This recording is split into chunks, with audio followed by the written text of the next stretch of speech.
What if everything you thought you knew about medieval history turned out to be wrong?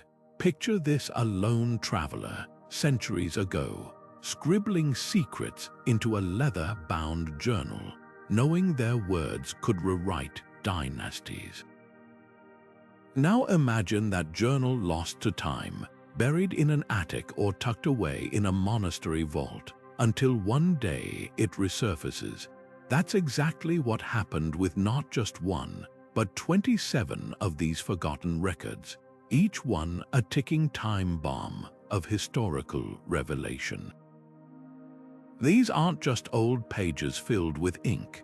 They're keys to unlocking truths that were meant to stay hidden, royal bloodlines fabricated, wars fought over lies, and entire lineages erased from memory. Think about the last time you heard a story that changed how you saw the world. That's the power these wandering historians wielded with their quills. They weren't just chroniclers, they were rebels, whispering the unvarnished truth into the margins of history while empires rose and fell around them. And here's the thing, their journals didn't just gather dust. When rediscovered, they sent shockwaves through academia, forcing us to question the official narratives we've been taught for generations. One journal might reveal a king's secret affair that birthed an entire dynasty. Another could expose how a single forged document altered the borders of nations. These aren't dry historical footnotes, they're detective stories, family sagas, and political thrillers all rolled into one. So why does this matter to you? Because history isn't just about the past, it's about who we are today. Every time one of these journals surfaces, it's like finding a missing piece of a puzzle we didn't even know was incomplete. The echoes of these revelations stretch far beyond library shelves. They challenge the stories families tell about their ancestors, the pride of nations in their founding myths, even the way we understand power and legacy. Over the next few minutes, we're going to step into the worn boots of these wandering historians, tracing their footsteps as they collected truths too dangerous to speak aloud. By the time we're done, you'll see history not as a static record, but as a living, breathing thing, always one discovery away from being rewritten. Deep in the crumbling archives of a French monastery, a single line of ink shattered a kingdom's legacy. It was the year 1482 when a traveling monk, his hands stained with candle soot and ink, scribbled a confession into the margins of a prayer book. The king's son is not his own. For centuries, this explosive truth lay dormant, tucked between psalms and hymns, surviving wars, fires, even the deliberate purges of royal archivists who burned anything that threatened the crown's narrative. Then, in 1923, a historian with a magnifying glass and too much curiosity noticed the faint, hurried script. The revelation was staggering. That scribbled note exposed a secret affair between the queen and a low-ranking knight, a union that produced the heir to the throne. Overnight, history books had to be rewritten.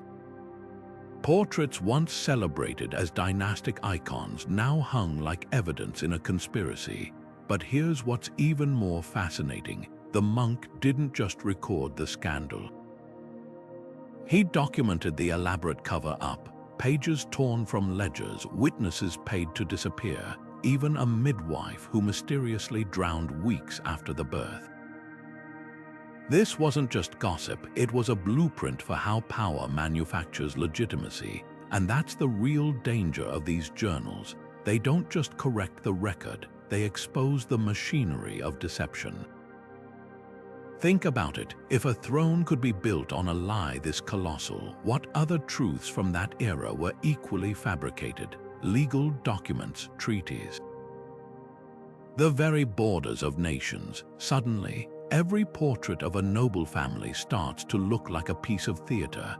Every royal decree a potential sleight of hand. But here's the twist. The monk didn't write this for fame or revenge. In his own words, he feared God's wrath upon a kingdom built on falsehood.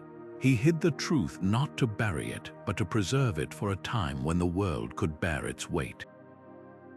And that's the haunting question these journals leave us with. How many other truths are still waiting in the shadows, biding their time? On the surface, it looked like any other merchant's ledger from 15th century Venice, rows of numbers, lists of spices, notations for bolts of silk. But between those mundane entries, hidden in the curves of numbers and the spacing of words, lay a story so daring, it redefined an entire family's legacy.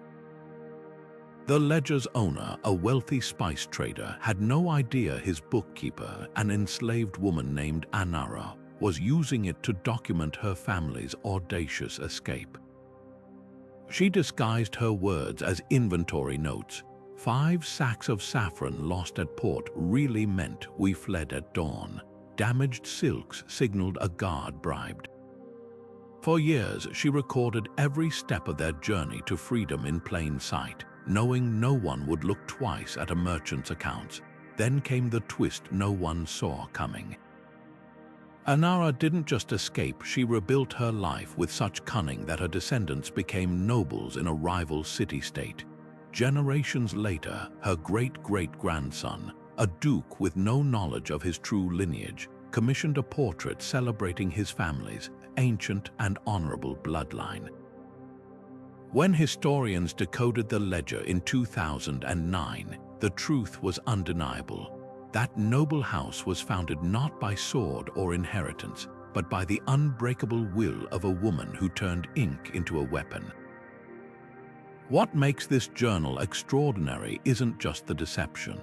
It's the layers of history it forces us to confront. Think about the sheer brilliance of hiding a rebellion in something as ordinary as a ledger. While kings wrote proclamations on parchment, Anara wrote hers between lines of pepper and cinnamon prices. Her story forces us to ask, how many other histories have we overlooked because they weren't recorded in official chronicles? How many triumphs were disguised as receipts or woven into tapestries or passed down in lullabies? And then there's the irony. The very system that tried to erase Anara's humanity became the canvas for her defiance. The ledger, a tool of commerce built on her oppression, ended up preserving her victory. Today, her descendants walk through palaces built on her courage, their family crest unknowingly carrying her legacy in every thread. It's a reminder that history isn't just written by the powerful, sometimes it's whispered by those who refuse to be silenced. The year was 1348 when the plague gates of Marseille slammed shut, locking the sick inside with the dying, or so the history books claimed for centuries. But tucked inside a physician's battered journal, its pages stained with vinegar and fear, was a truth far more unsettling. Dr. Henry Vallon didn't just record symptoms, he documented the real story of who lived, who died, and who actually saved the city. While official chronicles praised noble families for their sacrifice from the safety of their country estates, Vallon's notes tell a different tale. The gravediggers work without pay. The fishwives boil linen for bandages. The tanner's son, barely 12, carries the dead when no one else will. Here's what makes this journal explosive. For 600 years, Marseille took pride in its myth of unified resilience, the idea that every citizen, high and low, endured the plague together.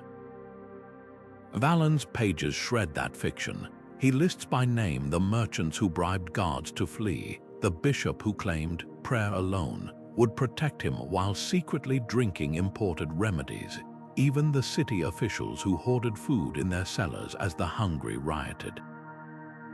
But alongside these betrayals, he scribbles miracles: the beggar woman who turned her hovel into a hospice, the Jewish apothecary punished for treating Christians, the real death toll hidden because the poor die uncounted. Modern epidemiologists call this journal the first accurate plague record in Europe. Vallon didn't just note fevers and boils, he tracked patterns. he realized the wealthy died more once isolated in their mansions, while the crowded slums developed resistance. His theory that exposure to milder cases granted protection predates germ theory by 5 centuries. When researchers rediscovered his work in 1984, it rewrote textbooks. But the greater revelation was moral. Survival wasn't about piety or privilege. It was about solidarity. The fishwives sharing vinegar-soaked cloth, the gravediggers burning contaminated homes. These were the acts that saved thousands. So why does this matter today? Because every crisis has its Valens voices drowned out by convenient myths. Think of the pandemics, wars, or disasters where official stories credit the powerful, while the quiet heroism of ordinary people fades. That physician's ink-stained fingers didn't just preserve names, they preserved a warning. When we forget who truly holds society together, we risk repeating the same lethal mistakes. And somewhere, in some attic or archive, another journal like Valens might be waiting, ready to shatter the next comforting lie we tell ourselves about who deserves remembrance. Behind the iron grille of a 15th century convent, where silence was considered holy and obedience divine, a stack of letters wrapped in altar cloth told a different story. Sister Marguerite's handwriting, usually so precise in copying scripture, turned feverish when she wrote to the young stonemason repairing the chapel walls. "My love," she scribbled in one letter, "the abbess locks the garden gate at dusk, but my heart knows no such hours." For years, their notes passed through a crack in the refectory wall, tucked between loaves of bread delivered by the mason's sister. What began as stolen glances during Vespers grew into a secret so dangerous, it threatened to unravel the very fabric of the convent's reputation and the noble family that funded it. Then came the pregnancy. In a world where nuns were called brides of Christ, Marguerite's swelling belly was more than a scandal. It was heresy. The abbess, frantic to protect the convent's patronage, arranged for the child to be spirited away to a peasant family in the countryside. The official record listed Marguerite as called to a stricter order abroad, but the letters hidden inside a hollowed-out psalter tell the rest. The mason, risking his life, followed his child to the village, working nearby in secret. And Marguerite, she never took another vow of silence. Her later letters, smuggled out by a sympathetic novice, reveal how she bribed a scribe to record her son's baptism under a false name, ensuring he could one day inherit his father's trade. When these letters surfaced in 2018, historians made a staggering discovery. That peasant boy grew up to marry a merchant's daughter, and their descendants, completely unaware of their unconventional origins, became one of the wealthiest cloth-dyeing dynasties in Renaissance Europe. The same noble family that once funded Marguerite's convent later unknowingly did business with her great-great-grandson, their ledger entries crossing paths like ghosts of a secret they'd tried to erase. But here's what's even more profound. These letters don't just expose a forbidden romance. They reveal how love could rewrite destiny in an era when social mobility was supposed to be impossible. Marguerite's son, born from a nun and a stonemason, broke through barriers meant to be unbreakable. His lineage, built on coded letters and midnight meetings, proved that human connection could outmaneuver even the most rigid hierarchies. And that's the real power of this discovery. We think of medieval convents as places of absolute discipline, where rules crushed individuality. But Marguerite's letters show us the opposite, the quiet, relentless rebellion of ordinary people who refused to let institutions define their lives. Her words, trembling with fear and hope, remind us that history isn't just about wars and treaties. Sometimes it's about the way a single heartbeat can echo across centuries. The leather cover was stiff with age, cracked along the spine where bloodstains had darkened to rust.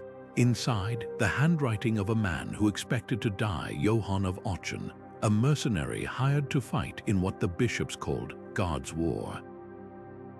But Johann's diary, unearthed from a mass grave in 2014, tells a different story. Page after page, he records the whispers of commanders. Take the mills by the river first, one noble orders. The wheat harvest is worth more than the church relics. Another brags over wine about securing iron mines once the heretics are cleared out. Here's what makes this journal so devastating. For centuries, history painted the conflict as a righteous crusade against heresy. But Johann, a sword for hire with no loyalty to either side, saw the truth. He tallied the real spoils, not reclaimed souls, but deeds to farmland, trading routes, even salt deposits handed out to nobles before the fighting ended. One chilling entry describes a village priest protesting the violence, only for a night to snap, "Save your sermons. This land grows better barley than converts." Then comes the reckoning. Johann didn't just witness the hypocrisy, he documented the mechanics of deception. He writes how lords would stage miracles, old bones planted in ruins, visions conveniently reported by soldiers on payroll to justify each new advance. When his own company mutinied over unpaid wages, their captain threatened to brand them as traitors to the faith. The diary's final pages, smudged with dirt or perhaps tears, reveal his realization: we are not God's army. We are threshers separating peasants from their harvests. Historians call this journal the smoking gun of medieval warfare. It proves what many suspected but couldn't confirm: that faith was often just a banner under which resources changed hands. But Johann's account goes further. He names names. The same baron who funded a monastery later that year had earlier torched a village for its timber rights.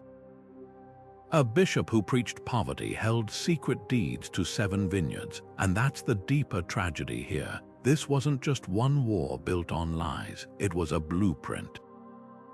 Once researchers cross-referenced Johann's diary with tax rolls and land grants, a pattern emerged. Half the holy wars of that century followed the same script: provoke a religious dispute, let the fighting clear the land, then redistribute it to loyal nobles.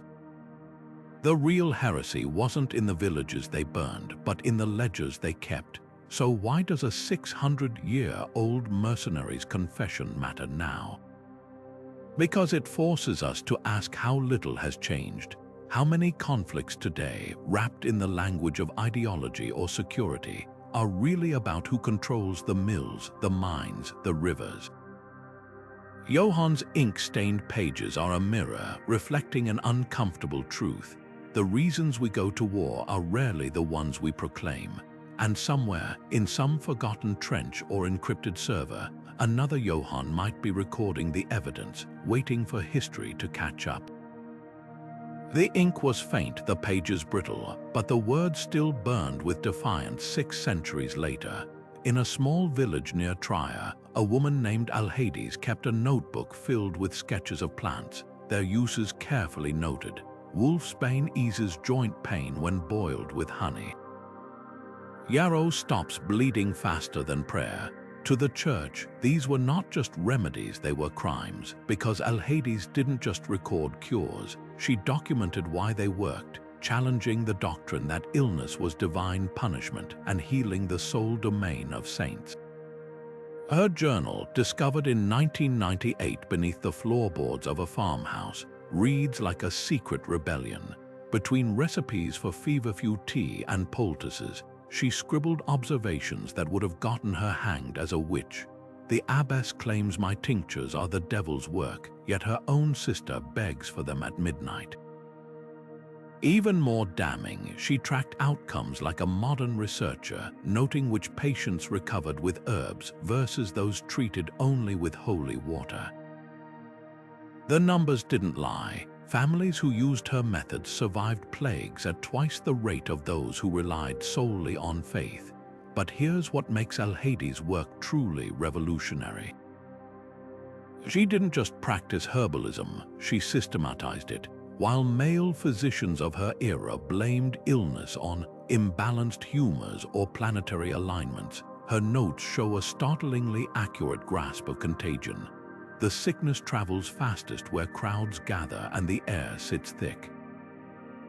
She even described what we'd now call antibiotics mold scraped from bread applied to infected wounds.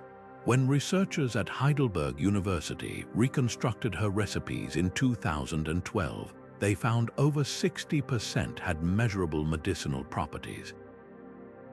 The bitter irony, the same church that condemned her as a heretic later plagiarized her work. Pages torn from her journal resurfaced centuries later in a monastery's approved medical manual, with all credit to a long-dead bishop. It's a pattern we've seen again and again, knowledge suppressed until those in power can claim it as their own. So who gets to decide what counts as truth? For Hades, the answer was written in the hands of mothers who hid her remedies in birthing rooms, in the survival of children whose fevers broke while priests still chanted overhead. Her legacy isn't just in the plants she catalogued, but in the quiet courage it takes to trust evidence over edict. And perhaps that's the most subversive idea of all, that truth doesn't come from authority, but from the stubborn human habit of paying attention. Every child in the village knew the tune, a rollicking melody about a fox outsmarting a hunter, sung at harvest feasts for generations. But tucked between the lines about clever paws and stolen geese lay something far more subversive, the true ancestry of the lord who ruled them. The minstrel who composed it, a sharp-eyed wanderer named Elias, had done the unthinkable. He'd woven a noble family's darkest secret into a song so catchy, even their own grandchildren would hum it. The journal in question wasn't a book at all, but a battered songbook rediscovered in 1956, its margins crammed with annotations in faded ink. At first glance, it seemed like typical minstrel fare, love ballads, drinking songs, tales of mythical beasts. But when a musicologist noticed recurring names and dates hidden in the lyrics, the truth unraveled. Take the fox song, for example. The hunter's silver-studded collar matched the crest of the local baron, while the fox's coat of autumn fire referenced his red-haired bastard son, born to a weaver's daughter. The song's climax, where the fox escapes with the hunter's prize goose, was a thinly veiled account of how that son fled with his father's signet ring, a proof of his lineage, before the baron could have him killed. Oral tradition, it turns out, could be as meticulous as any scribe's chronicle. Elias didn't just preserve names, he embedded legal details in rhyme and meter. A lullaby about the cuckoo's stolen nest recorded a disputed inheritance, with each verse marking a year the case dragged through the courts.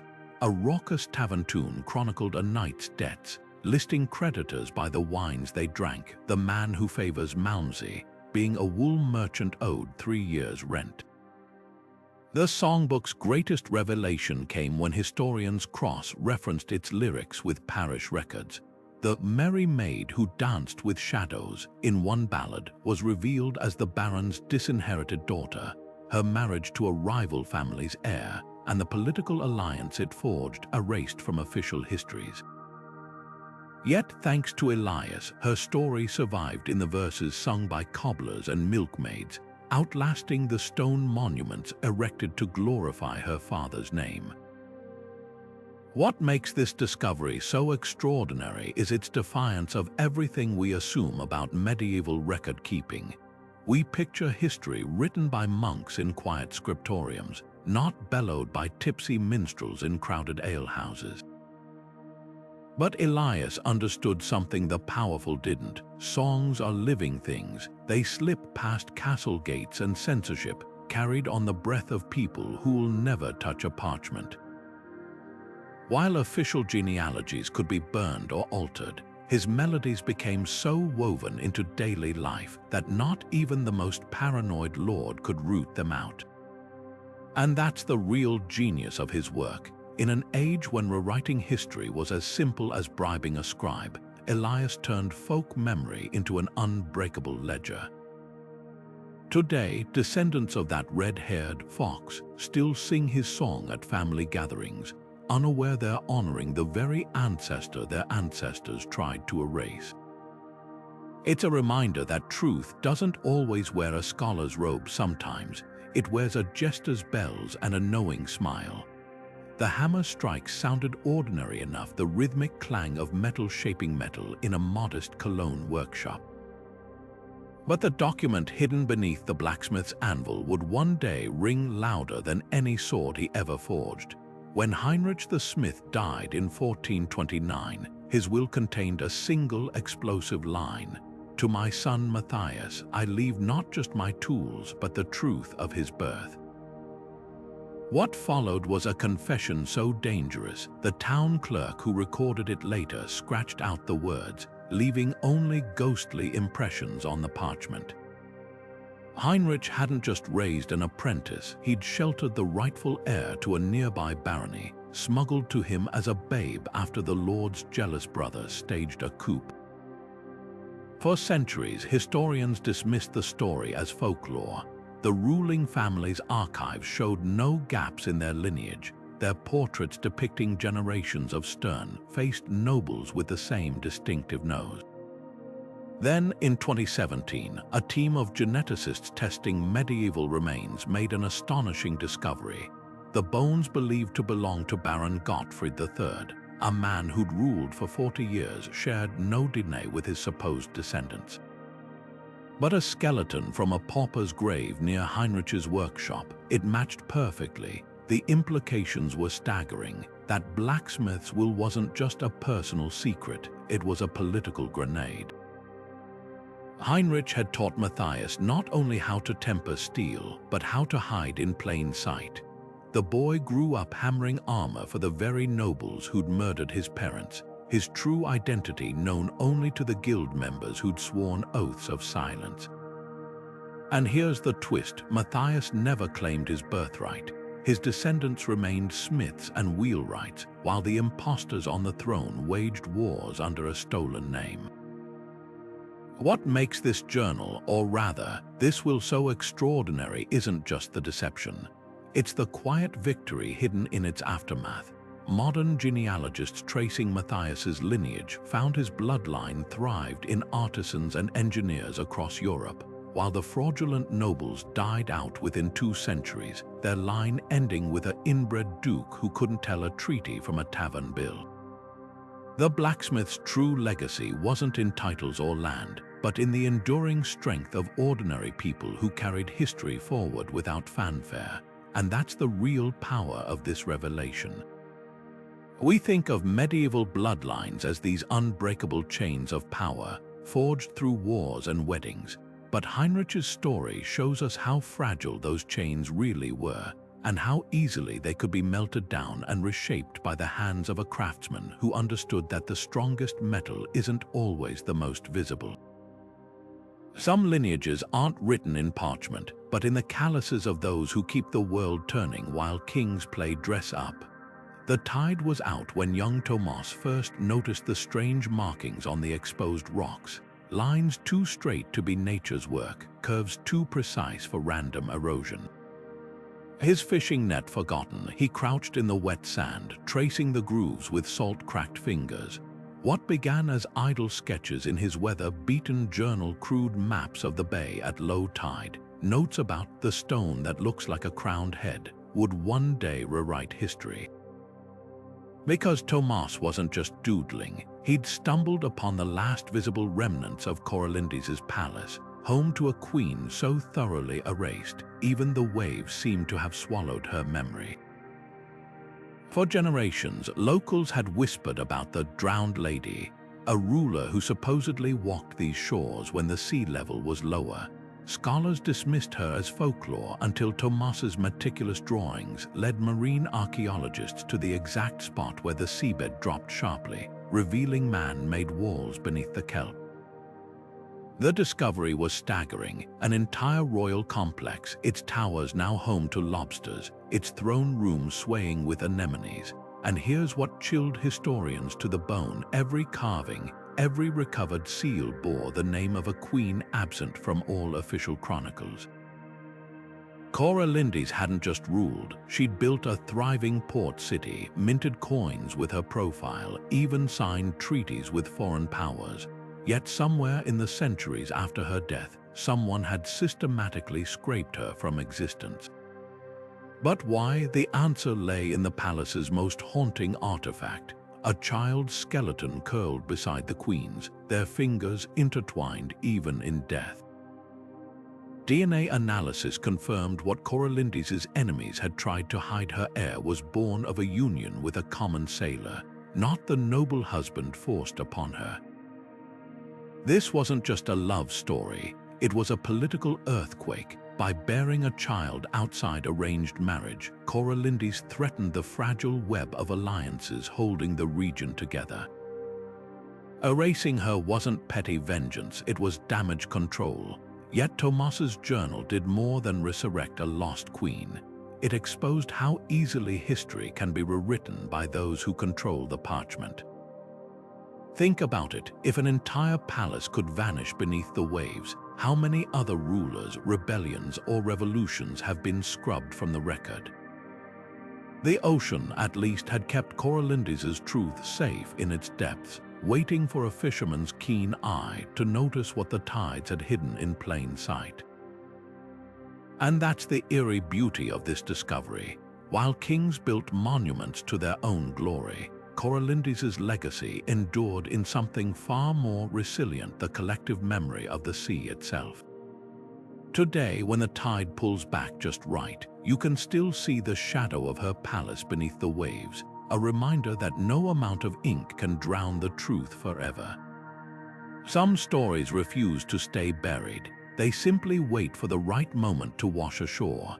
The laboratory smelled of sulfur and desperation, a scent that clung to the pages of Master Theobald's alchemical journal like a guilty secret. On the surface, his notes from 1473 appeared mundane: ratios of metals, furnace temperatures, sketches of coin dies. But between those technical entries, hidden in the margins of crucible diagrams, lay the smoking gun of medieval Europe's greatest financial crime. Theobald wasn't just perfecting metallurgy, he was engineering an economic collapse on royal command. Here's how the scheme worked. Facing yet another costly war, King Edric IV ordered his mints to produce silver coins with a twist. Each contained nearly 40% less precious metal, replaced with base alloys. Theobald's breakthrough was making the debasement undetectable.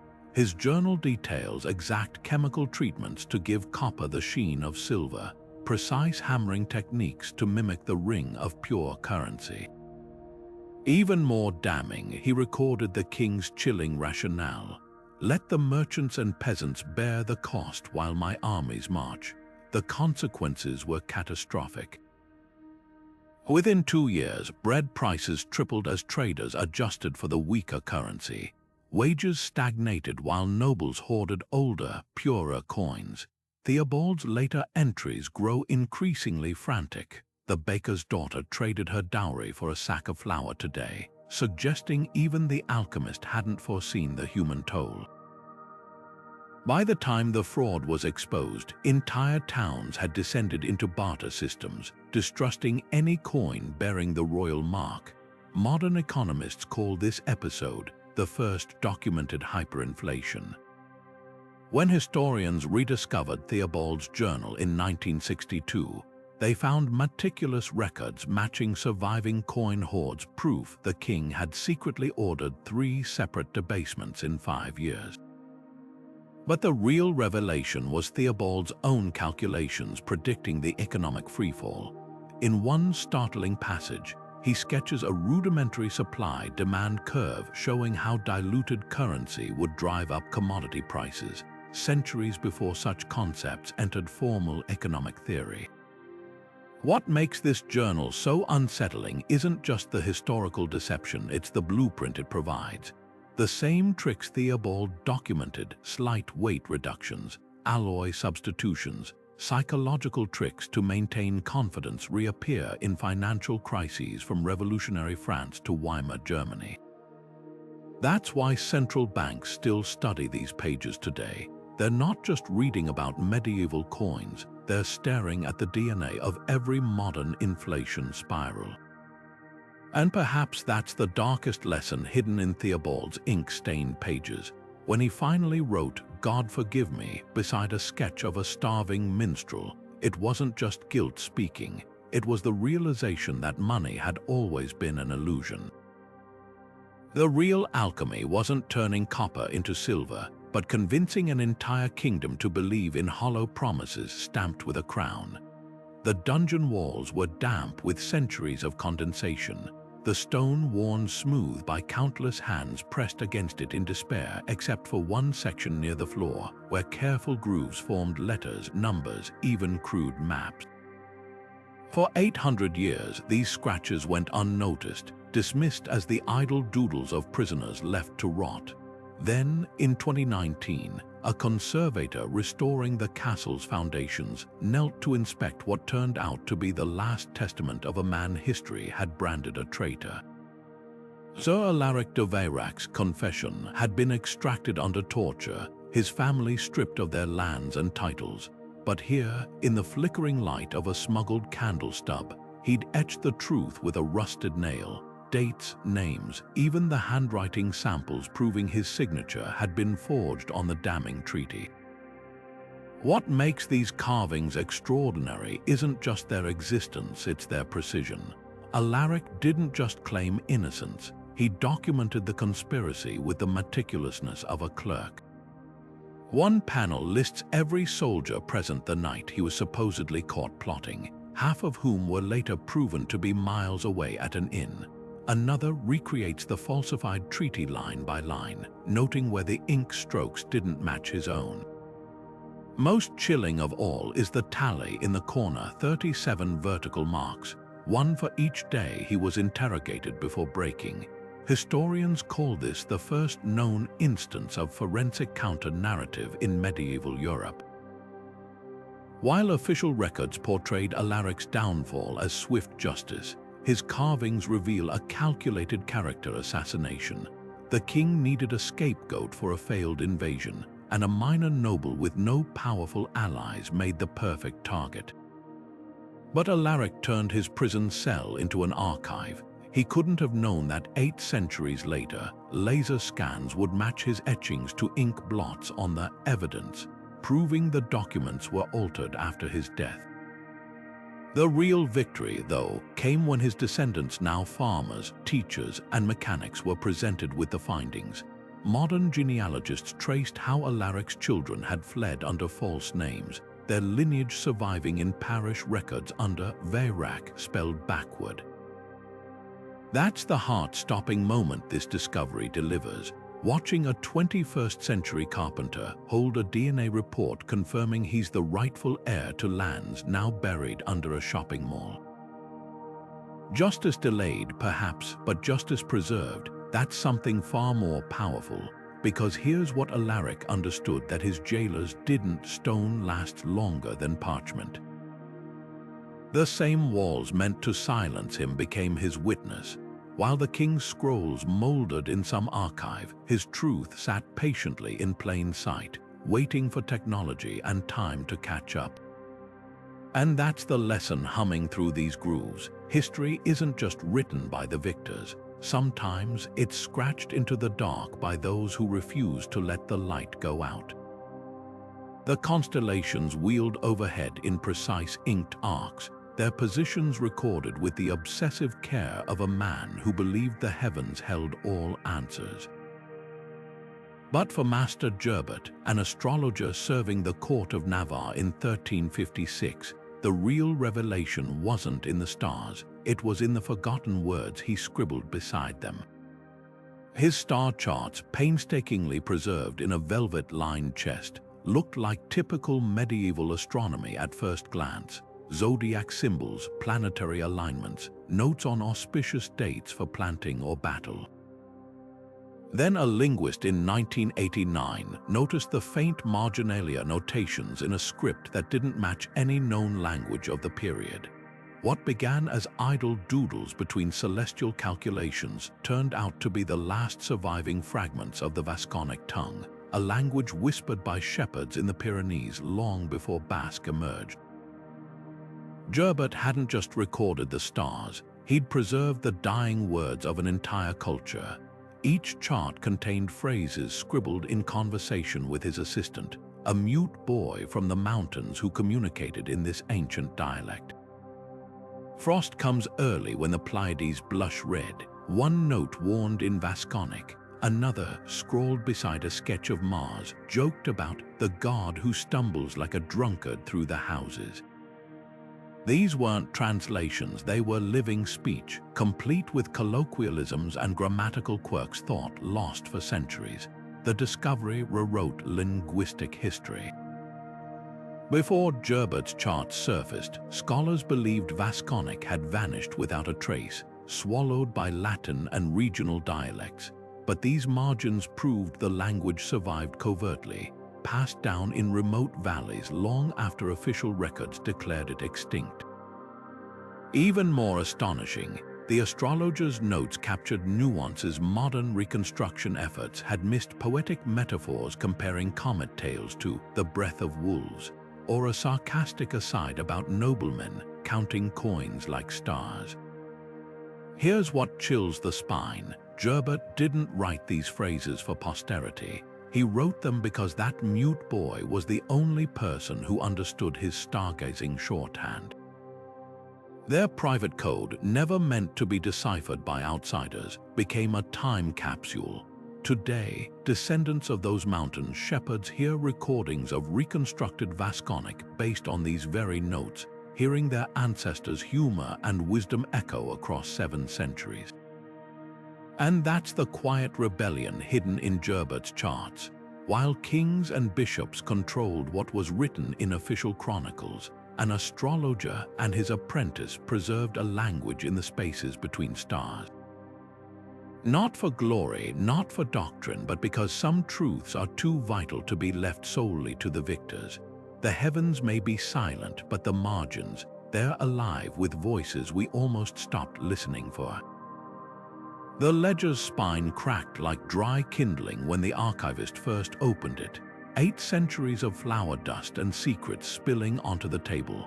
On the surface, it was just a baker's account book from 13th century Ghent, its pages yellowed with age and speckled with old dough. But the numbers told a different story. 3 weeks before the uprising of 1280, flour sales tripled overnight. Not to nobles or merchants, but to weavers, cobblers, even a convent of nuns suddenly stocking up on enough bread to feed an army. Historians had long assumed the rebellion was orchestrated by disgruntled knights until this ledger proved the truth. The revolution wasn't funded by gold or swords. It was bought loaf by loaf, with coins scrubbed clean of grease by calloused hands. Here's what makes this discovery so explosive. Those flour purchases weren't random. They followed a meticulous pattern, mirroring the revolt's timeline with eerie precision. Small orders in the weeks prior, likely test runs to gauge loyalty. Then, 2 days before the rebellion, a single massive transaction. Enough flour to bake 6,000 loaves, paid for by 37 different households. The baker, a man named Hendrik, had scribbled a telling note beside the total. For the feast of St. Crispin, there was no such feast, it was code. Cross-referencing with city records revealed Crispin was the patron saint of cobblers, the very trade leading the uprising. But the real brilliance lay in the ledger's omissions. No names of rebel leaders, no meeting places, just flour and numbers, a paper trail designed to dissolve if authorities came knocking. Hendrik knew better than to write down secrets. Instead, he let the bread speak for itself. Modern data analysts mapping these transactions found clusters of purchases radiating outward from the city's guild halls, like ripples from a stone tossed in water. This wasn't a spontaneous riot, it was a meticulously planned economic siege. Starve the nobles of their taxes by choking off trade, then strike when their coffers ran dry. And that's the twist historians never saw coming. While kings wrote proclamations on parchment, the rebels kept their records in something far more mundane, a baker's accounts. Because who would suspect flour? Even after the uprising was crushed, the ledger survived, passed down through generations of bakers as a mundane relic, its true purpose hidden in plain sight. Until one researcher noticed the numbers didn't add up. The so-called feast purchases left no trace in church alms records or festival accounts.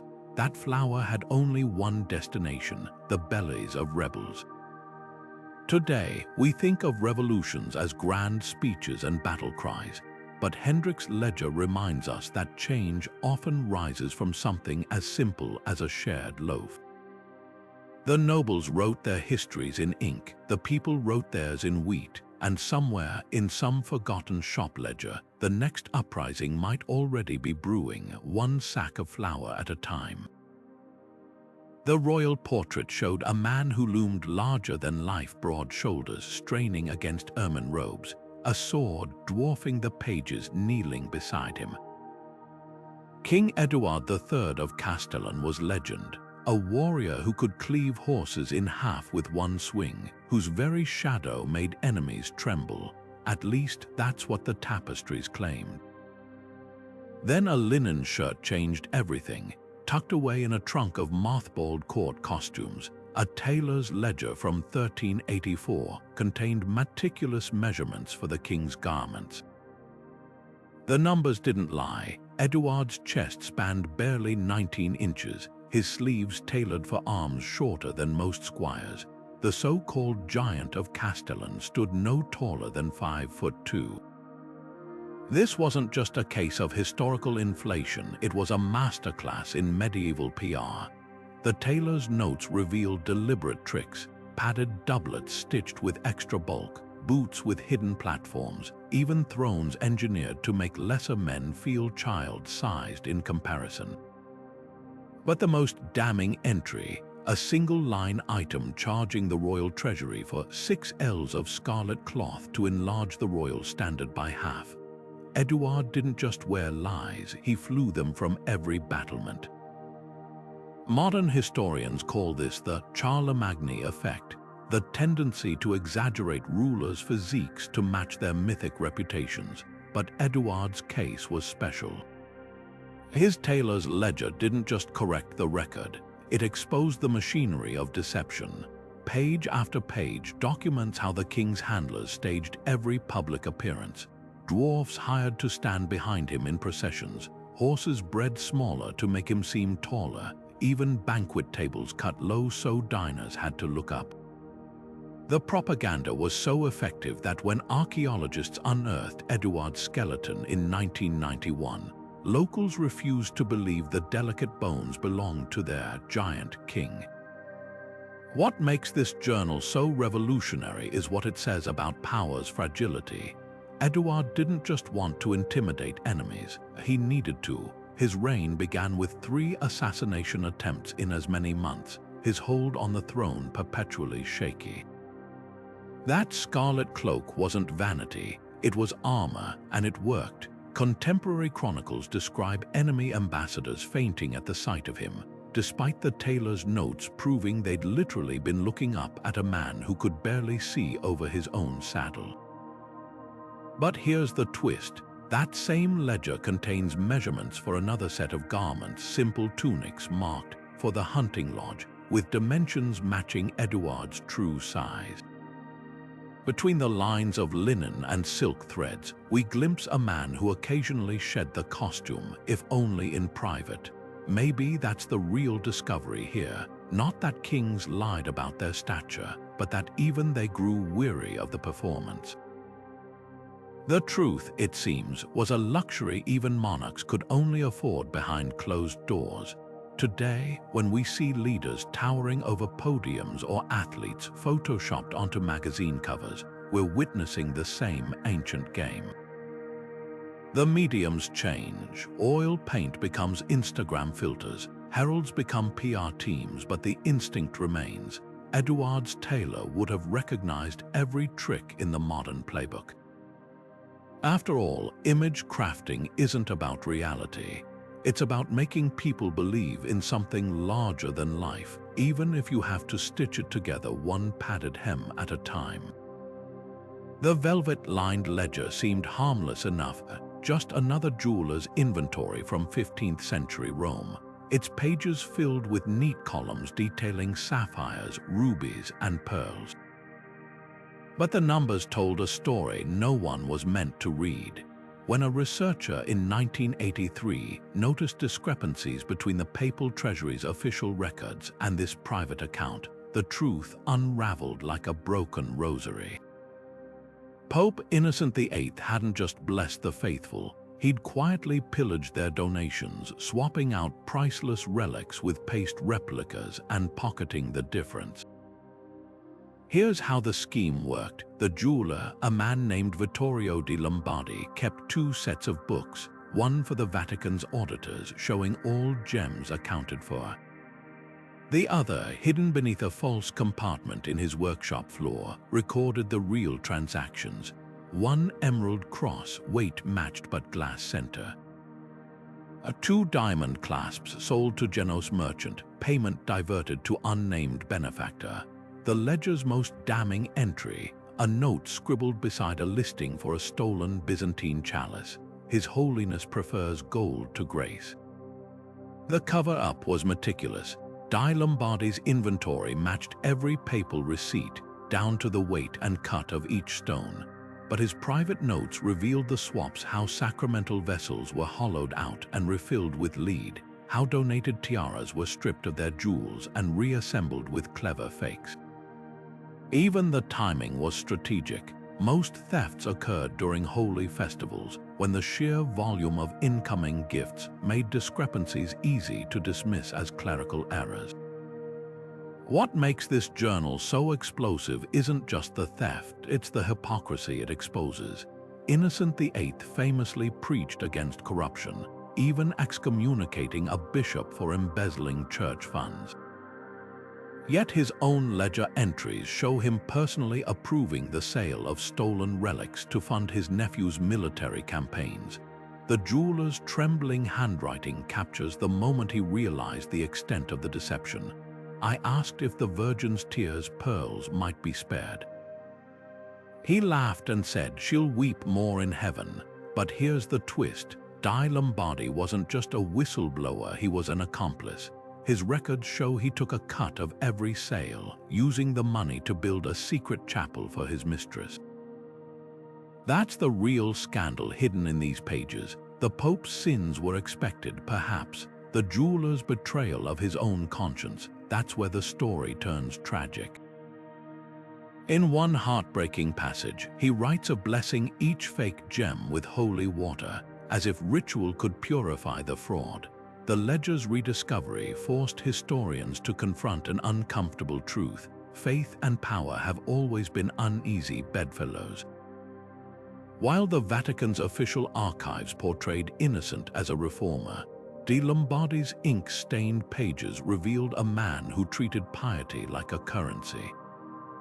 Today, those same fakes he catalogued still sit in museum cases, their glass hearts glittering under spotlights, a silent testament to the oldest con of all. The divine might be eternal, but human weakness, that's timeless. The gardener's hands were cracked from centuries of imagined soil, his almanac's pages brittle with the weight of 800 winters. On the surface, Brother Matthias's planting calendar from 1292 seemed ordinary, rows of saints' days beside notes like, "Sow barley when the oak leaves reach the size of a mouse's ear." But when climatologists compared his meticulous records to modern models in 2014, the earth itself seemed to exhale a long-buried truth, those centuries we call the medieval warm period. They weren't nearly as warm as we thought.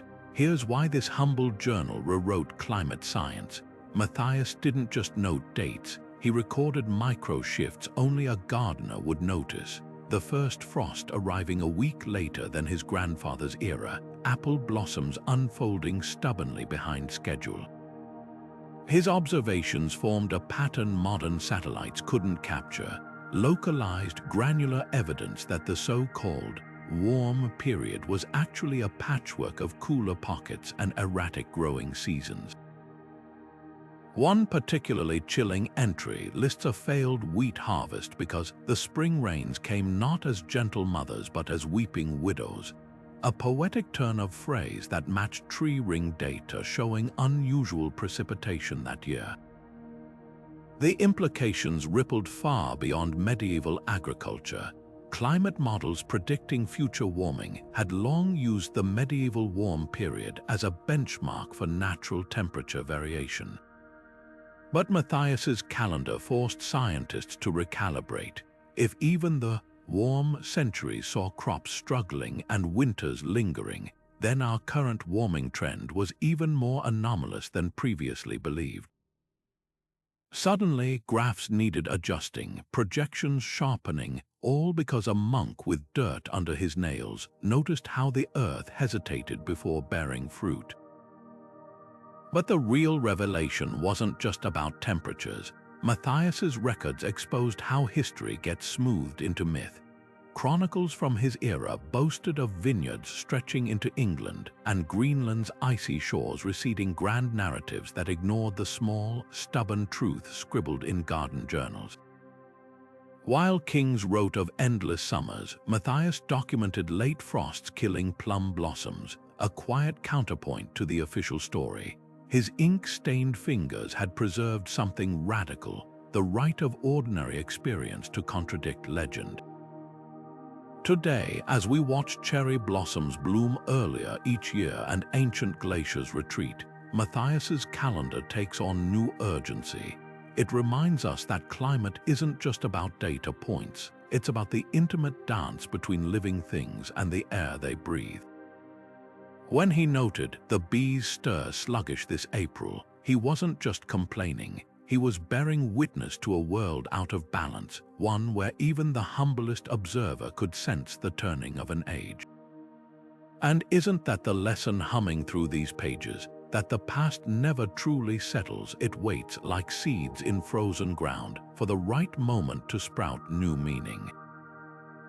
The leather binding was worn smooth from years of gloved hands gripping it in pre-dawn darkness, its pages filled not with words, but with coded symbols, tiny circles, triangles, and dashes inked beside dates and weather conditions. To any casual observer, Master Falconer Arnulf's logbook from 1403 was just another record of hunting birds and their training. But when a cryptographer noticed the symbols matched the crests of rival noble houses, the truth took flight. Those falcons weren't just hunting prey. They were carrying messages between enemies. Here's how the system worked. Arnulf's log meticulously tracked which birds were sent to which castles, noting their return times down to the hour. The symbols revealed the real cargo, folded parchment slips small enough to fit in a quill tube, tied to the bird's legs with silk threads dyed to match the recipient's colors. One particularly telling entry describes a goshawk named Storm, flying between two feuding dukes the night before a scheduled battle. The bird returned with its tube empty and a fresh scar on its talon, likely from removing a sealed wax imprint to prove the message was read. The next morning, both armies stood down. What makes this discovery so revolutionary isn't just the existence of secret diplomacy, it's the scale. Arnulf's logs show this avian network stretched across 5 kingdoms, with certain birds specializing in routes as precisely as modern mail carriers. A peregrine marked Swift made 11 round trips between the courts of Aragon and Navarre in a single year, each flight coinciding with a softening of trade restrictions. Even more astonishing, the falconer recorded which birds could be turned, fed by both sides, so they'd fly willingly between enemies without needing to be recaptured. These feathered envoys became living bridges in a world supposedly divided by blood feuds, but the real genius lay in the deniability. Unlike human messengers who could be tortured for information, falcons kept their secrets. When one duke's soldiers shot down a suspicious hawk in 1409, Arnulf's log dryly notes, "Lost grey ghost to crossbow, no outcry from the north." The silence spoke volumes. Without proof, accusations were meaningless. The system was so effective that modern historians have re-examined dozens of unexplained truces and alliances from this period, many now traceable to the arrival dates of particular birds in Arnulf's records. Perhaps the most poignant entry comes from the final page, where the aging falconer sketches a new generation of chicks with a note: "Teach them the old routes." Men will always need ways to speak without swords. In an era of grand treaties and shouted proclamations, history almost missed its quietest diplomats, those who carried peace not in their words but in their wings. The bloodstains on the register's pages weren't from tragedy, they were from triumph. Midwife Agnes of Bruges didn't just deliver babies in 1428. She documented every birth with the precision of a battlefield general. Her ledger, rediscovered beneath the floorboards of a Flemish farmhouse in 1987, didn't just list names and dates. It recorded the exact angle of a baby's shoulders during a difficult delivery, the herbal poultices that stopped hemorrhages, even the way certain constellations in the night sky seemed to correlate with shorter labors. And here's what stunned demographers. Agnes's survival rates for both mothers and infants rivaled some early 20th century hospitals. Her secrets lay in the margins. Next to an entry for a breech birth, she'd sketched a crude but effective diagram of how to gently rotate the child using a linen sling. Another page detailed a paste of honey and yarrow that prevented infections, a recipe modern labs later confirmed had antibacterial properties. But the real revelation was in her tally marks. While church records from the same period showed horrific infant mortality rates, Agnes's register told a different story. Out of 317 births, only 11 mothers and 23 babies died under her care. Compare that to the nearby town's official death rolls, which listed infant mortality at nearly 1 in 3. The discrepancy wasn't accidental. Agnes's notes hint at why. The priest calls stillborns God's will, but I count the ones left too long in the birth canal while he prays. What makes this journal so radical is how it forces us to rethink medieval medicine. We picture childbirth as a gauntlet of superstition and helplessness, but Agnes's methods were startlingly empirical. She tracked which positions reduced tearing, which moon phases brought faster labors, even which families had easy birthing blood through generations, an early grasp of genetics hidden in folk wisdom. When researchers reconstructed her techniques in 2003, they found her success wasn't luck. It was observation honed over decades, a living database of cause and effect passed from mentor to apprentice outside male-dominated medical schools. Yet Agnes's greatest legacy might be the questions she leaves unanswered.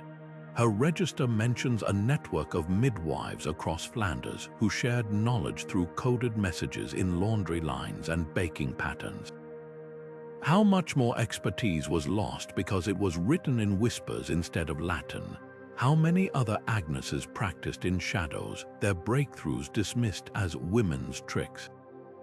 One poignant entry captures this perfectly. Delivered the baker's daughter today. She lives. The physician says it was prayer. I say it was the stitch he called witchcraft. Today, as we digitize her crumbling pages, we're not just recovering medical history. We're restoring voices to a chorus the past tried to silence.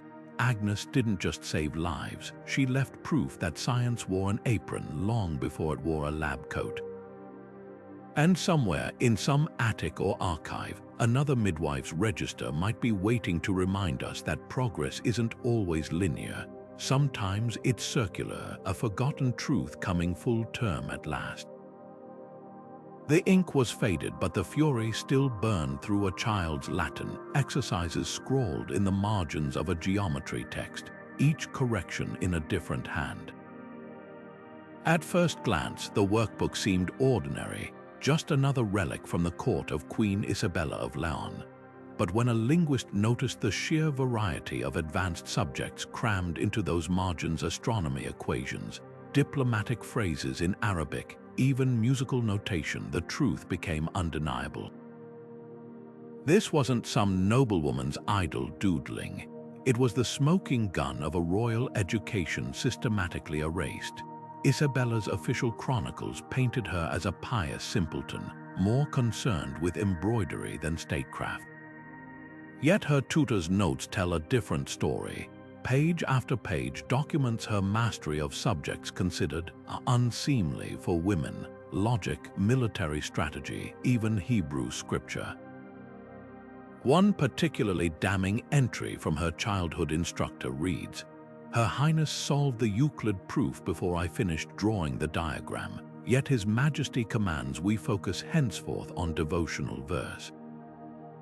The evidence was right there, buried in plain sight, a queen's intellect deliberately stunted to fit the mold of a docile consort. But here's where the story twists. Isabella didn't just accept this censorship, she weaponized it. Decades later, when negotiating treaties or interrogating ambassadors, she'd play the wide-eyed innocent only to reveal flawless knowledge of their own laws and weaknesses. Her infamous surprise naval strategy against the Moors, the tutor's journal shows she'd studied tidal charts and ship designs since adolescence. That sudden grasp of Arabic during peace talks. Her marginalia includes verb conjugations dated years prior. The very system meant to diminish her became her greatest disguise. What makes this discovery so explosive isn't just the personal injustice. It's the blueprint it reveals for how history gets edited. Male chroniclers of Isabella's reign scrubbed her intellectual achievements while exaggerating her superstitions. They documented her weeping at relics but omitted her correcting theologians.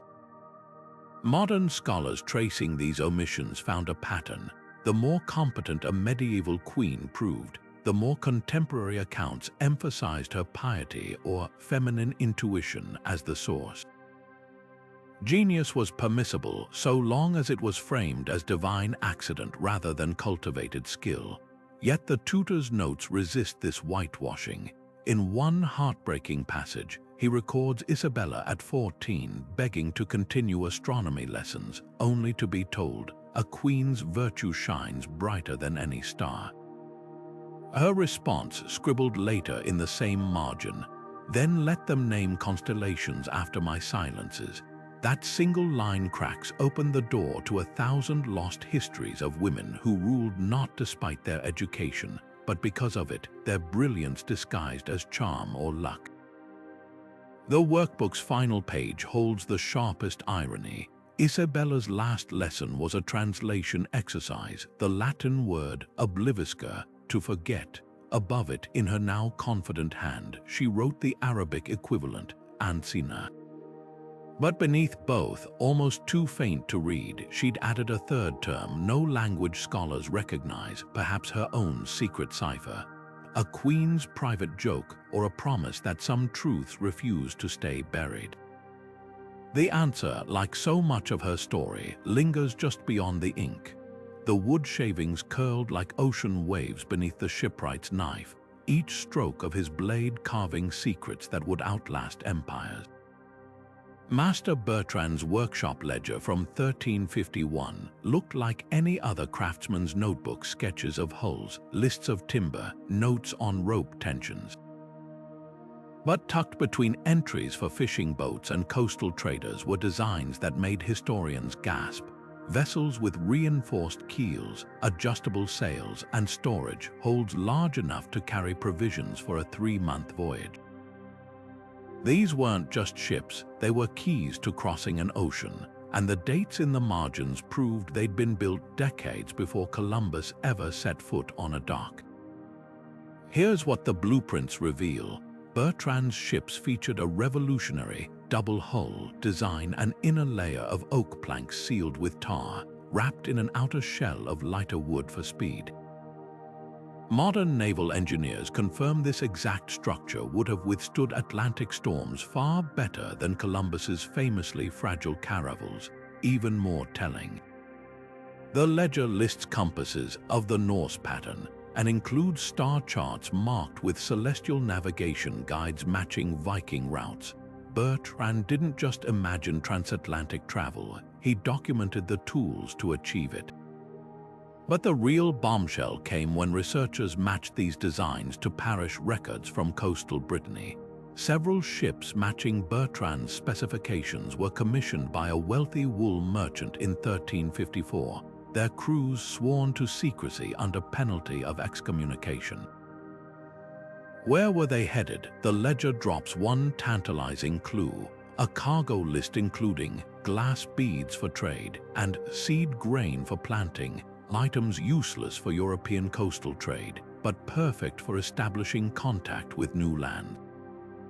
This discovery shatters the myth of Columbus as the lone pioneer of transatlantic travel. Bertrand's ships didn't just predate the Nina, Pinta, and Santa Maria, they outperformed them. So why didn't history remember the answers scribbled in the ledger's final pages? After 3 successful voyages, the wool merchant's fleet vanished. Bertrand's last entry is a single ominous line: "The bishop's men burned the shipyard today. God forgive me for what I set loose upon the world." The implications ripple far beyond who discovered America first. Bertrand's designs prove technological capability doesn't guarantee historical recognition. For every Columbus immortalized in textbooks, there are a dozen Bertrand's visionaries whose breakthroughs were suppressed, stolen, or simply lost to time. Perhaps that's the real lesson humming through these ink-stained pages. Progress isn't a straight line. It's a storm-tossed sea, where even the mightiest ships can vanish beneath the waves of dogma and forgetting. And here's what lingers long after the ink dries: that wool merchant's lost fleet. Basque fishermen's tales from the 1400s speak of ghost ships spotted off Newfoundland, their hulls painted with unfamiliar sigils.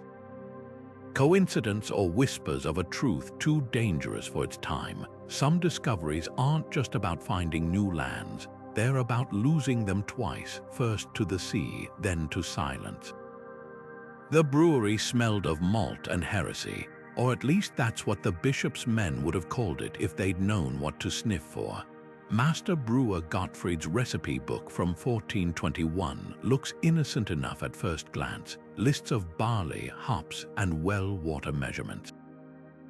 But between those mundane entries, hidden in the spacing of ingredients and the timing of fermentation notes, lies a map of Europe's coming religious earthquake.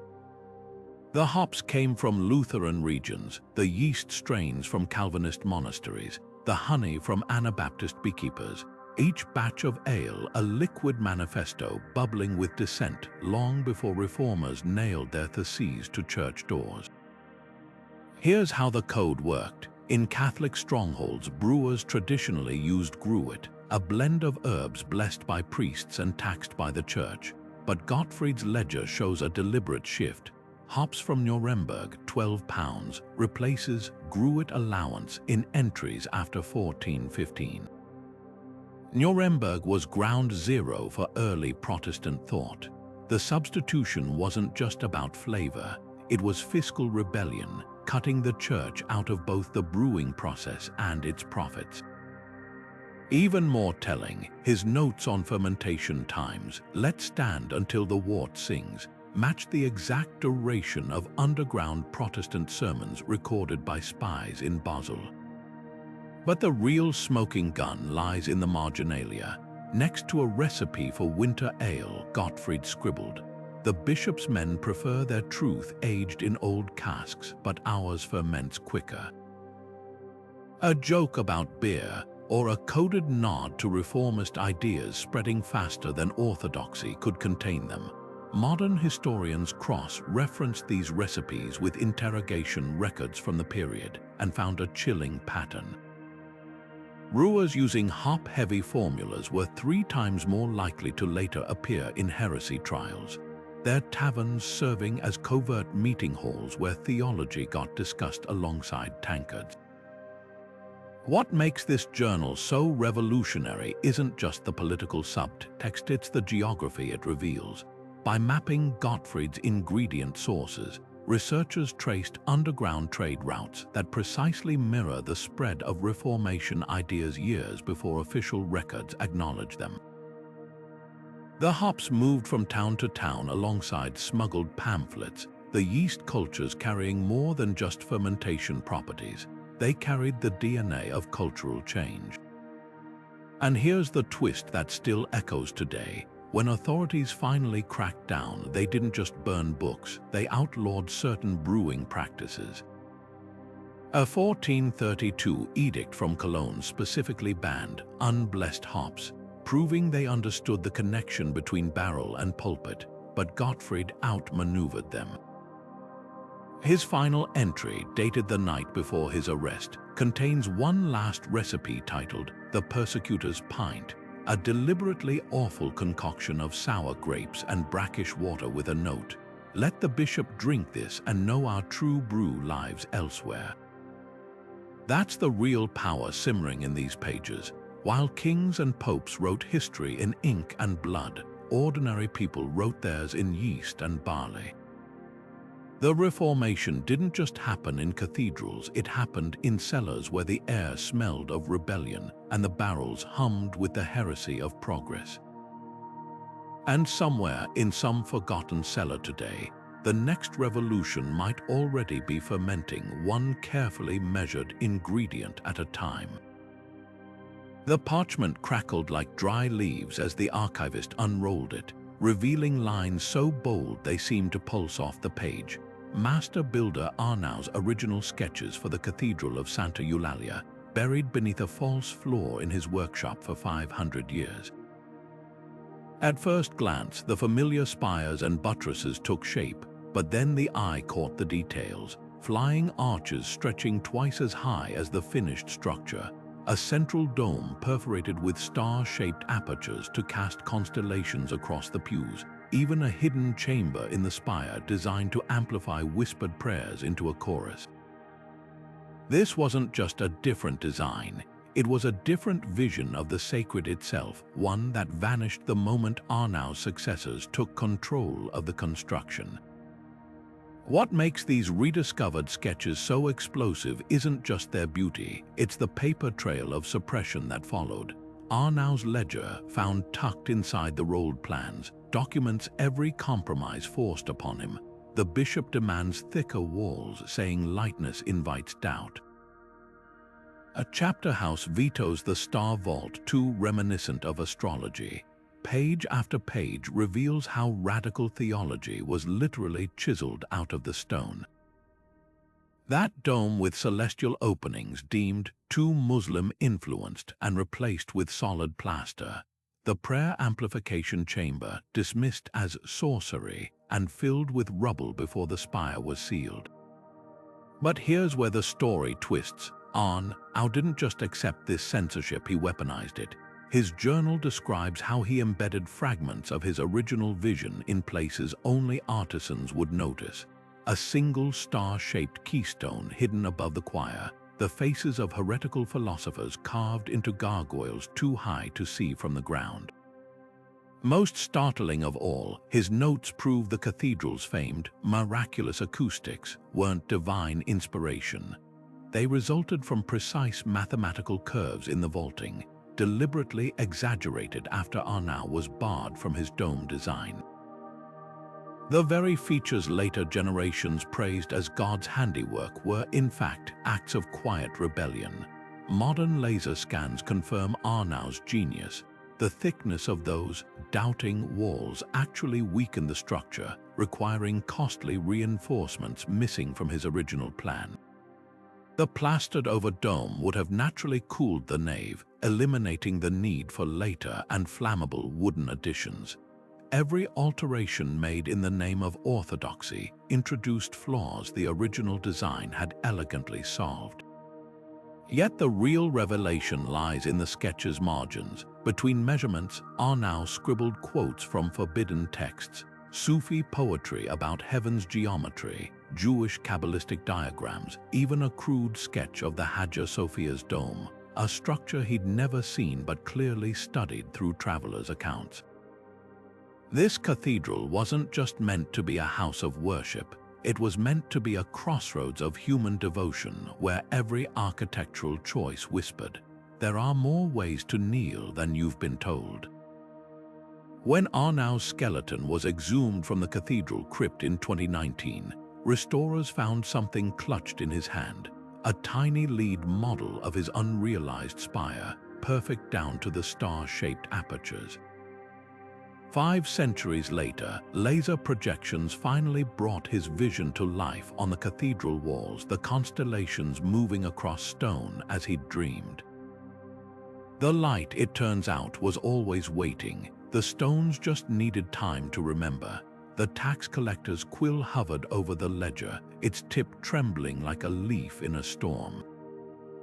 The year was 1386, and Bailiff Guillaume de Montfort's records should have been routine lists of grain, livestock, and coin owed to the crown. But between the neat columns of numbers, something sinister pulsed. Entire villages marked abandoned in the same meticulous script, their fields reassigned to neighboring lords, their names scratched from maps. At first glance, it looked like plague or famine had emptied the land. Then the bailiff made a fatal mistake. He wrote the truth in the margins. Villagers refuse levy. Smashed the millstone, cut down the lord's oak. These weren't ghost towns, they were battlefields. What Guillaume's records reveal is a rebellion so thoroughly erased, even the rebellion forgot its name. The so-called vanished villages had in fact dug in, forming secret alliances across forest clearings and peat bogs, their weapon of choice, silence. No proclamations, no banners, just entire communities refusing to acknowledge the nobility's authority. The millstone they destroyed wasn't just a tool, it was the symbol of feudal obligation, where peasants ground their grain under the lord's crushing toll. The felled oak, more than timber, it was the ancient meeting place where sentences were passed. These weren't random acts of violence, they were surgical strikes against the machinery of oppression. But the real genius of their revolt was in its invisibility. While history remembers peasant uprisings as chaotic riots, pitchforks, and burning manors, Guillaume's notes depict something far more subversive. The villagers didn't confront the lord's soldiers, they evaporated. Fields went untended, roads unmanned, ovens cold. The land itself seemed to reject its masters. And when the bailiff's men arrived to investigate, they found only empty huts and freshly dug pits where tax chests should have been buried. The ledgers call it abandonment. The soil tells a different story, one of deliberate disappearance, a whole people melting into the landscape like morning mist. Modern archaeologists tracing these lost settlements made a chilling discovery. The villages weren't just vacated, they were camouflaged. Huts rebuilt deeper in the forests with living roofs that blended into the canopy, storage pits disguised as animal burrows. Even the graves were unmarked, the dead buried standing up to avoid telltale mounds. This wasn't surrender, it was guerrilla warfare waged with spades and silence. And it worked. By the time the crown realized these weren't plague deaths but an organized exodus, the rebels had already resurfaced 50 miles away, under new names, working new lands, their old identities as dead to the records as the lords claimed they were. The bailiff's final entry before his abrupt dismissal reads like a confession. They say the land is cursed. I say it remembers. He wasn't wrong. Core samples from those abandoned fields show layers of ash and quicklime. The Lord's desperate attempt to sterilize the soil and starve out any returning survivors. But dig deeper and you'll find something else. Wheat seeds preserved in the muck, their DNA matching strains still grown in the next valley over. The revolt didn't fail. It went underground quite literally and resprouted elsewhere. That's the real lesson humming through these stained parchment pages. We think of medieval power as unchallengeable castles looming over cowed peasants, laws carved in unbreakable stone. But Guillaume's records expose the fragility of that control. When people refuse to perform their assigned roles, when they vanish from the story, the powerful are telling the entire feudal script collapses. No villains, no martyrs, just empty spaces where compliance should be. And in that silence, the most terrifying question of all, how many other rebellions left no manifestos, no leaders, just the quiet defiance of people who chose to erase themselves rather than live as characters in a lord's ledger? Some victories leave no monuments, just gaps in the records where the earth itself seems to whisper, "We were here." The furnace roared like a caged beast, its molten heart glowing white-hot as master glassblower Enzo di Luca dipped his iron rod into the searing depths. What emerged wasn't just glass, it was liquid fire given form, a crimson so deep it seemed to bleed light itself. His secret formula, scribbled in code on the back of a wine-stained tavern receipt, would ignite a trade war spanning 3 continents. Because that red wasn't just a color, it was power. And in 1489, power flowed through Venice's canals like molten glass through a mold. Enzo's breakthrough came down to one forbidden ingredient, gold chloride, a pinch of the precious metal dissolved in aqua regia and added at precisely 700 degrees, transformed ordinary silica into the blood of kings. For decades, Venetian glassmakers had guarded this secret under penalty of death, their island workshops patrolled by armed guards. The crimson glass became Europe's most coveted luxury, windows for cathedrals, goblets for popes, even lenses for astronomers who swore the tint sharpened their view of the heavens. But the real value wasn't in the objects, it was in the monopoly. Whoever controlled this recipe controlled the eyes of the powerful. Then came the betrayal. Enzo's apprentice, a young Moorish slave named Rashid, memorized the formula's steps while pretending not to understand Latin. His escape to Granada in 1491 carried more value than any spice shipment. Within months, Andalusian glasshouses were producing their own crimson masterpieces, cheaper, brighter, and most damningly, available to Venice's enemies. The ledger found in Rashid's abandoned quarters tells the tale, sketches of furnace designs alongside a single line in Arabic. Knowledge weighs nothing, yet sinks empires. The economic earthquake was immediate. Venetian glass exports plummeted by half as Ottoman sultans and Spanish dukes bypassed their middlemen. But the true shockwave came when Mamluk Egypt reverse engineered the formula, adding copper to create an even deeper scarlet. Now the blood of kings flowed up the Nile, funding armies that would soon challenge Christendom itself. Enzo's journal, discovered in a Murano attic in 1952, captures the moment he realized what he'd unleashed. They say, "I gave the infidels glass. I gave them a mirror, and now they see how fragile we are."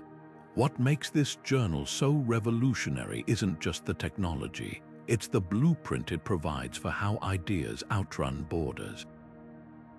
The same ships Venice used to dominate trade became unwitting couriers for their own downfall, carrying artisans who'd tasted forbidden knowledge to every port. Modern economists tracing this crisis found its fingerprints everywhere, from the sudden inflation of gold prices, thanks to its new industrial use, to the shift in Mediterranean naval patrols, now chasing glassmakers instead of pirates. Yet the bitterest irony lies in the glass itself. When conservators recently analyzed surviving crimson panels from this era, they made a stunning discovery. The Venetian samples flawless, the foreign copies even more vibrant. Turns out Rashid hadn't just stolen the recipe, he'd improved it, adding manganese to stabilize the color. That's the real lesson humming through these ashen pages. Knowledge never stays captive. It refracts, evolves, and sooner or later, it shines through the hands of those you never thought could hold it. And perhaps that's why Enzo's final journal entry feels so haunting. Beneath a sketch of his furnace, he wrote not in Latin or Italian, but in clumsy Arabic, a phrase historians initially dismissed as nonsense. Until a linguist recognized it as a proverb from Rashid's hometown, "Fire belongs to no one, that's why it lights the world." The master had learned from the apprentice after all. Just not in time to save his empire. The needle moved in silent defiance, each stitch a whispered rebellion against the iron grip of orthodoxy. Sister Clara's hands, calloused from years of embroidering saints and scripture, worked a different kind of miracle into the altar cloth of Santa Maria del Grazie. To the bishop's eyes, it was just another floral border, vines curling around crosses, blossoms framing sacred scenes. But to those who knew how to look, those threads held a map. A single crimson petal out of place marked the northern trail. A cluster of leaves too dense signaled the fork in the river, and the odd knot in the gold thread. Coordinates disguised as decorative flourishes, leading to a cave system where banned books were copied by candlelight and scholars hunted by the Inquisition found sanctuary. This wasn't just needlework, it was a lifeline woven in plain sight. Clara's journal, discovered behind a priory chimney in 1989, reveals the staggering scale of her deception. Over 12 years, she stitched 23 such maps into vestments, tapestries, even the bishop's own mitre.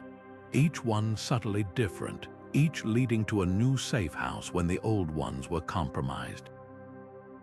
Her genius lay in understanding the psychology of power. Who would suspect a humble nun of cartographic heresy, and who would dare cut apart holy textiles to check? The system relied on a network of collaborators. A traveling dyer smuggled cochineal insects to create the precise shade of red that signaled safe passage. A blind choirboy, thought to be simple-minded, memorized the cloth's patterns and sang them as nonsense rhymes to couriers. But the real stroke of brilliance was in the updates. Clara's journal details how she'd repair aging altar cloths, unpicking and restitching routes as needed. To the clergy, it was pious maintenance. To the hunted, it was survival. Modern cryptographers analyzing her work call it the most secure communication system of the medieval era. Unlike paper maps that could be burned or coded letters that might be deciphered, Clara's embroidery was both permanent and deniable. Even if interrogated, she could truthfully swear she'd only meant to honor God's creation. After all, weren't vines allowed to grow where they pleased? The most poignant entry in her journal describes the day a feared inquisitor knelt at an altar she'd embroidered, his forehead pressed to the very threads that guided his enemies to safety. God's humor, she wrote, is best served cold.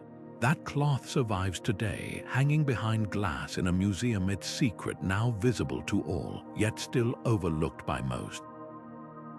Because that's the thing about hiding in plain sight. The best camouflage isn't invisibility.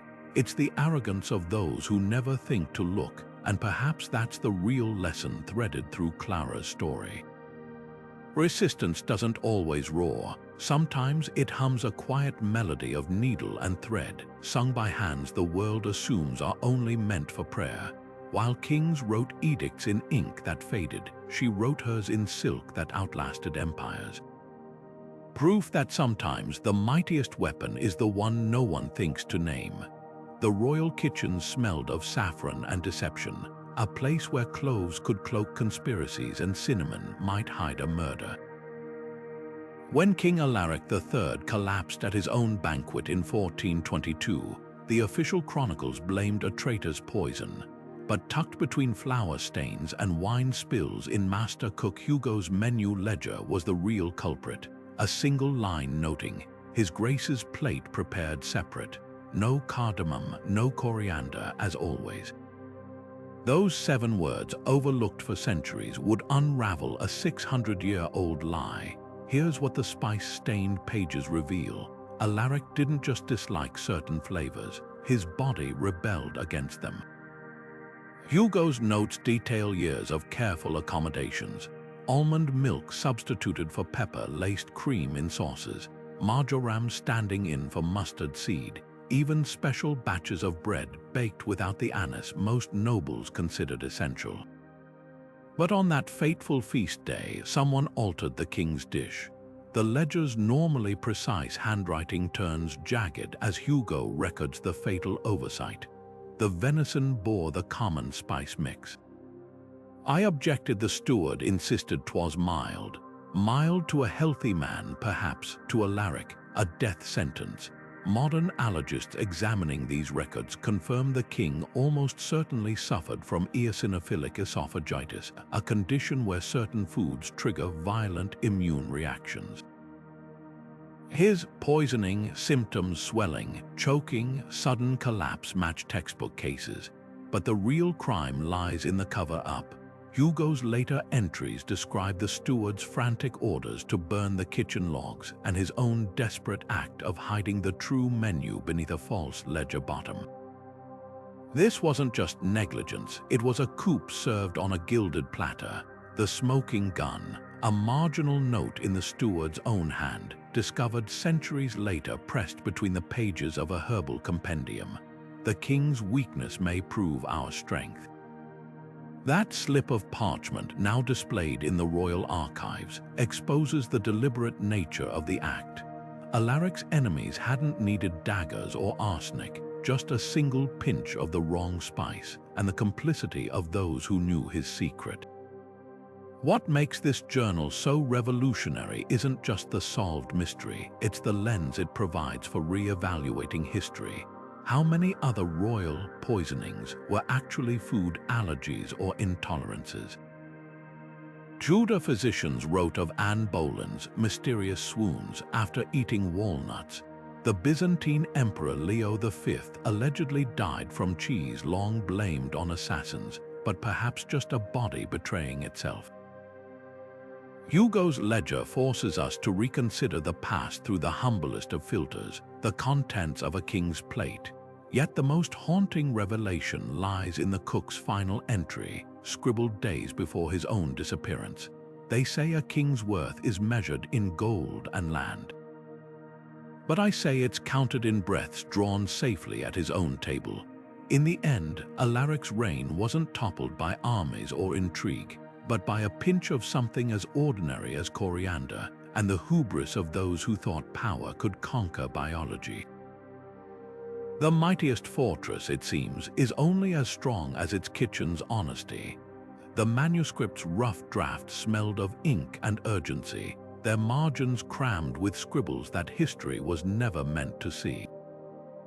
When scholars unearthed the original folios of Brother Martino's chronicles of the Northern Wars in a Prague monastery attic, they found something far more explosive than lost passages. They found the fingerprints of censorship. The final, authorized version hanging in royal libraries bore little resemblance to these ragged pages, where entire sections had been sliced away like rotten meat from a feast. Here, in the crosshatched deletions and furious marginalia, lay the truth. The chronicle wasn't written, it was rewritten. Take the infamous Battle of Blackwater Crossing. The polished manuscript praised Duke Casimir's divine valor in routing the rebels. But Martino's early draft tells a different story of Casimir's forces ambushing starving peasants who'd taken up pitchforks after their grain stores were seized.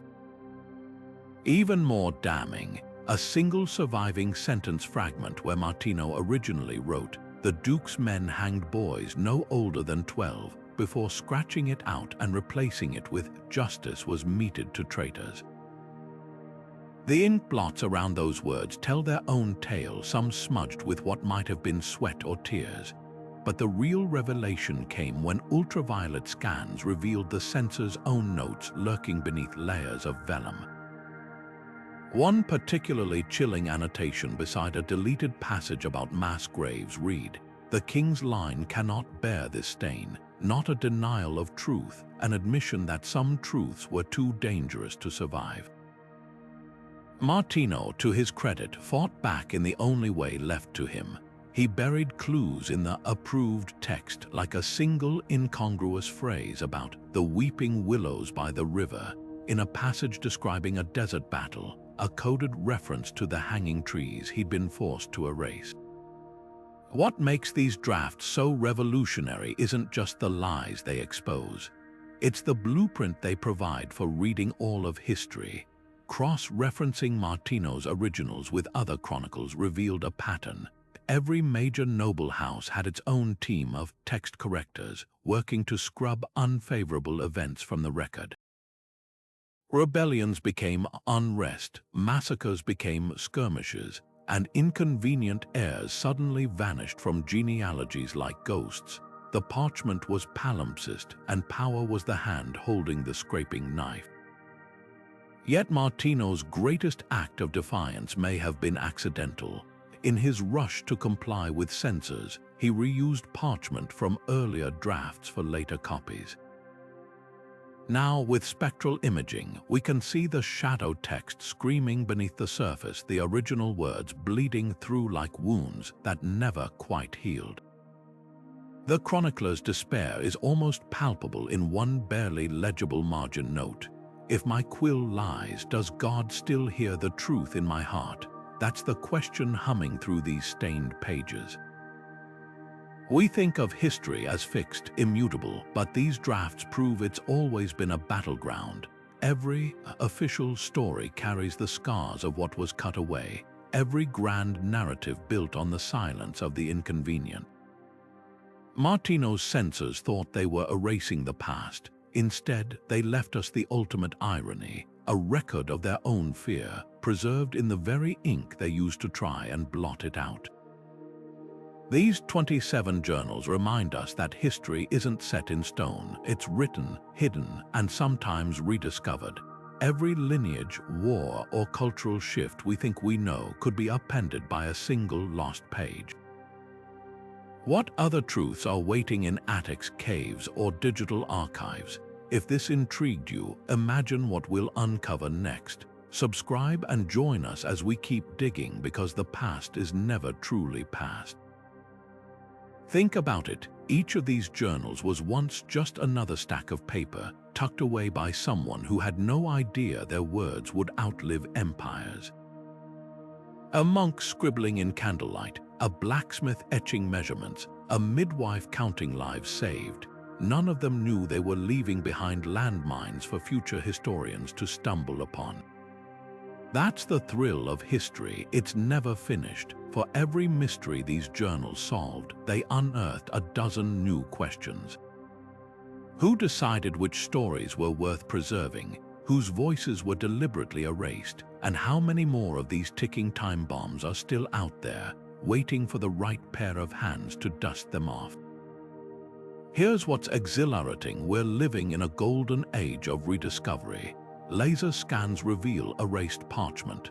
DNA tests rewrite family trees. Even AI can now reconstruct burned or faded ink. The tools we have today would have made those wandering historians weep with joy. And yet, for all our technology, the most powerful thing remains unchanged: curiosity. That itch to flip the next page, to peek behind the official record, to ask, but what if they're wrong? So here's your invitation. The next time you walk past an old bookstore, a flea market, or even your grandma's attic, slow down. Look closer, because history isn't just something that happened to kings and queens. It's hiding in grocery lists, doodled in school books, pressed between the pages of forgotten diaries. You don't need a degree to spot a secret. You just need to wonder, and who knows, maybe one day it'll be your discovery we're talking about, your aha moment that rewrites the story. Until then, we'll keep chasing these ghosts with you, because the past isn't a closed book, it's an open invitation.